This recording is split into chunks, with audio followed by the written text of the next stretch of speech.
think about uh, trying to solve a notoriously impossible puzzle, like, say, trying to sell a brand new electric car in a market that basically refuses to buy them. Yeah, you can't really just try the same old strategies. You have to, change the rules of the game entirely. Exactly. So, welcome to today's deep dive.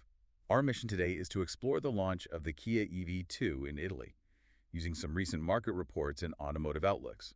We're going to enjoy unpacking these insights with you to see how this compact car might actually crack a notoriously tough market. Right, and the best place to start is the design itself. The EV2 is built in Slovakia on a native EV platform, which means it wasn't just adapted from an older gas car. It's like building a house from scratch rather than trying to renovate a 100-year-old Victorian. You get all these clever tricks. You really do. I mean, it's a compact car, just 4.07 meters long, but it is surprisingly roomy inside.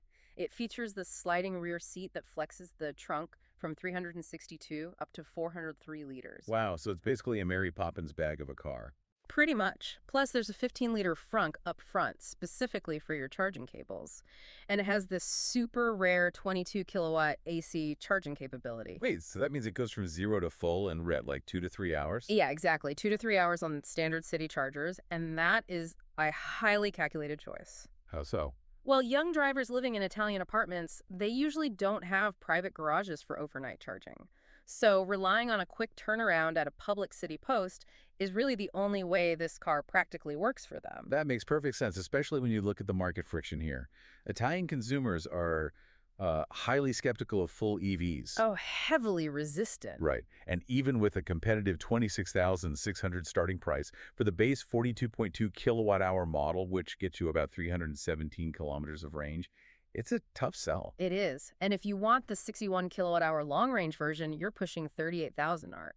Which enters completely cutthroat pricing territory. So if the traditional buyer isn't going to drop 38,000 on a compact EV, they have to fundamentally change who this car is for. Exactly. Because traditional buyers are hesitant, the EV2's true target is actually younger, really tech-savvy drivers. Okay, so how are they appealing to them? Well, the sources describe the design as straight-up cyberpunk.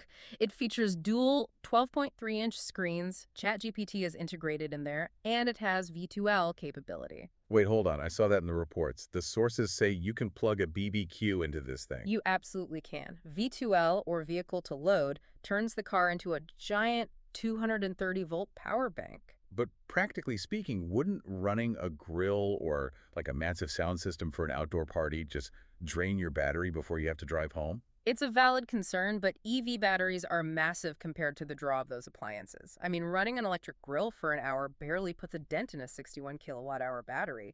You can run a party or recharge e-bikes with zero range anxiety. That is wild. Yeah. And I noticed they smartly kept physical climate controls alongside those massive screens, so you aren't digging through digital menus just to turn on the AC. Right, it's very practical tech. But there is a huge regulatory hurdle here.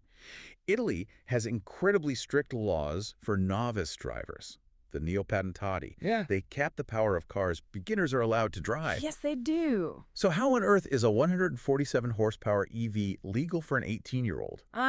So this legal twist is brilliant. Italian law judges EVs on their continuous 30-minute power output, not their peak power. Wait, why 30 minutes? It's an old standard designed for industrial motors to gauge sustained performance, but it creates this massive blind spot for modern EVs. Oh, because they dump huge amounts of energy instantly, but are software limited over long durations. Precisely. So the EV2 is homologated at just 49 horsepower or 36 kilowatts. Even though it hits 147 horsepower when you stomp the accelerator, on paper, it is perfectly legal for a beginner. Yeah, it's an unbelievable loophole. You get the instant torque of an EV, plus all the financial perks for youth, like zero tax for 5 years, minimal maintenance, and free ZTL access to restricted city zones. Exactly. It completely reframes the value proposition for a new generation. So bringing this all together for you listening, the EV2 is less of a traditional commuter car and more of a highly calculated tech gadget, exploiting a legal loophole to win over young drivers.